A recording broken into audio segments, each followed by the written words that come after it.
దీపమంటే చీకటులను తొలగించేది, దీపమంటే బ్రతుకున సిరి కలిగించేది, దీపమంటే చిరుకాంతులు వెదజల్లేది, దీపమంటే పాపాలను కాల్చేసేది.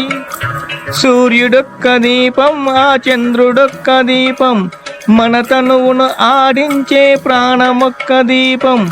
సూర్యుడొక్క దీపం, ఆ చంద్రుడొక్క దీపం, మన తనువును ఆడించే ప్రాణమొక్క దీపం. దీపమంటే చీకటులను తొలగించేది, దీపమంటే బ్రతుకున సిరి కలిగించేది. జ్ఞానమొక్క దీపం, ఆ ధ్యానమొక్క దీపం, మన కర్మను మోసేటి కాలమైన కవనం.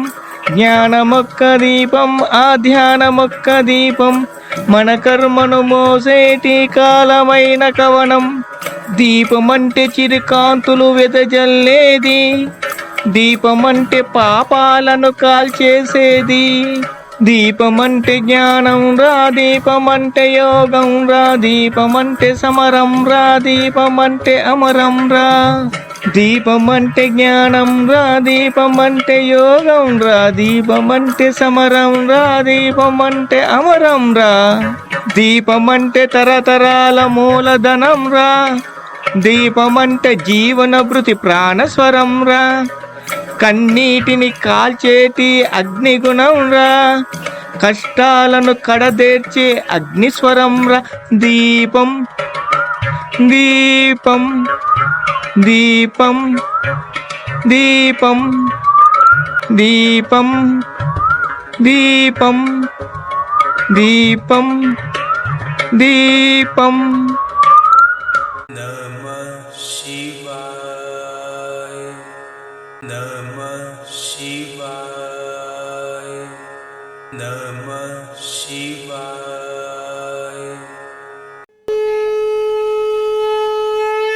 మూర్ఖత్వం కాదు, మూఢత్వం కాదు, ముక్కంటి తత్వం మాది. మేము హిందువులం. సిద్ధలక్ష్మీదేవి రహస్య పూజా విధానాలు. సిద్ధుల దగ్గర ఎన్నో మహిమలున్నాయంటారు. ఎలా సాధ్యమవుతుంది? కొందరు మన మధ్య ఉంటారు, ఎన్నో మహిమలు చూపిస్తూ ఉంటారు. ఎన్ని పూజలు చేసినా రాని మహిమలు వీళ్లకు ఎలా సాధ్యం? సిద్ధులు చేసే పూజా విధానం ఎలా ఉంటుంది? మేము కూడా ప్రతిరోజు జపం చేస్తున్నాం, అయినా ఒక్క సిద్ధి కూడా లభించడం లేదు. ఈ రహస్యం తెలుసుకోవాలని ఎన్ని ప్రయత్నాలు చేసినా సరైన మార్గం చూపించేవారు దొరకడం లేదని బాధగా ఉంటే భయపడాల్సిన అవసరం లేదు. సిద్ధలక్ష్మీదేవి అనుగ్రహం పొందితే మనిషే దేవుడులా మారొచ్చు.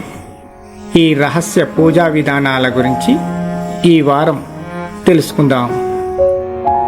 సిద్ధలక్ష్మీదేవి అనుగ్రహం పొందేందుకు సిద్ధలక్ష్మీదేవి రహస్య పూజా విధానాలను తెలుసుకునే ముందు సిద్ధలక్ష్మీదేవి ప్రార్థన చేసుకుందాం. సిద్ధలక్ష్మి చిత్తలక్ష్మి యోగామృతకారిణి శంకర భగవాన్ విరచిత పూజామృతధారిణి మనోరూపీ జ్ఞానతేజీ గానామృతవాసిని పాహి పాహి పాహి పాహి సర్వసిద్ధిప్రదాయిని. సిద్ధలక్ష్మీదేవి పూజ ఎలా చేయాలో తెలుసుకునే ముందు సిద్ధలక్ష్మీదేవి పూజ చెయ్యాలనుకునేవారు పాటించవలసిన నియమాలను గురించి తెలుసుకుందాం. సిద్ధలక్ష్మి పూజ చెయ్యాలనుకునేవారు శాఖ ఆహారాన్ని మాత్రమే భోజనం చేయాలి. మిత ఆహారాన్ని మాత్రమే భుజించడం నేర్చుకోవాలి.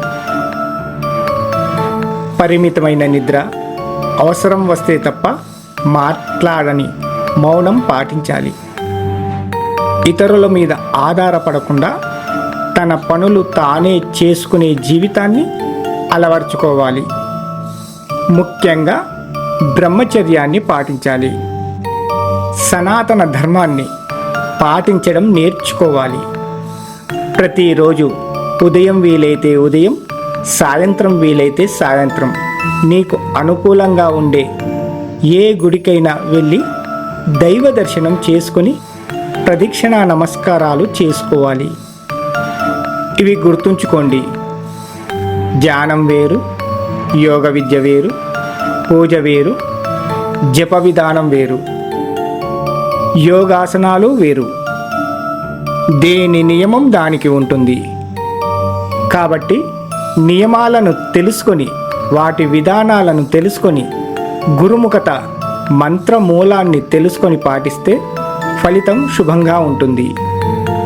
మీరు బాగా గుర్తుంచుకోవలసిన విషయం ఏమిటంటే, ఉగ్రదేవతారాధన ఇంట్లో చెయ్యకూడదు. సాధ్యమైనంత వరకు ఉగ్రదేవతారాధనకు దూరంగా ఉంటే చాలా మంచిది. ఎందుకంటే ఉగ్రదేవతారాధన చేసిన వెంటనే క్షమాపరాధన పూజ, శాంతి పూజ చెయ్యాలి. పూజలో ఏ చిన్న పొరపాటు జరిగినా ఫలితం దారుణంగా ఉంటుంది.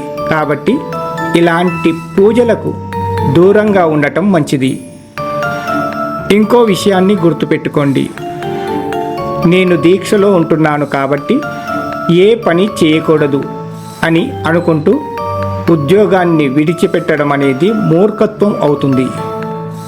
ఎలాంటి సిద్ధి సాధించాలన్నా తల్లిదండ్రులను, మనపై ఆధారపడ్డ కుటుంబ బాధ్యతను వదిలితే అది నువ్వు కోల్పోతున్నావని తెలుసుకోండి.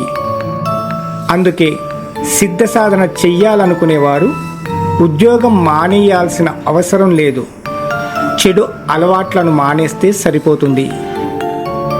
ఒక సిద్ధి సాధించాలనుకుంటే కుటుంబంతో పాటు సనాతన ధర్మం రక్షణ చేసేందుకు ఉపయోగపడేదై ఉండాలి. నిత్య పూజా విధానాలకు, సిద్ధ విద్యా పూజా విధానాలకు చాలా వ్యత్యాసం ఉంటుంది. సిద్ధలక్ష్మి పూజ చెయ్యాలనుకునేవారు వీటన్నిటినీ తెలుసుకోవలసిన అవసరం ఉంది. ప్రతి వారం సిద్ధ విద్యా పూజా విధానాల రహస్యాలను గురించి ఒక్కొక్కటిగా తెలుసుకుందాం. ఏకదీపం మహాతేజం జ్ఞాన విజ్ఞాన సాగరం. ఓం శాంతి శాంతి శాంతి.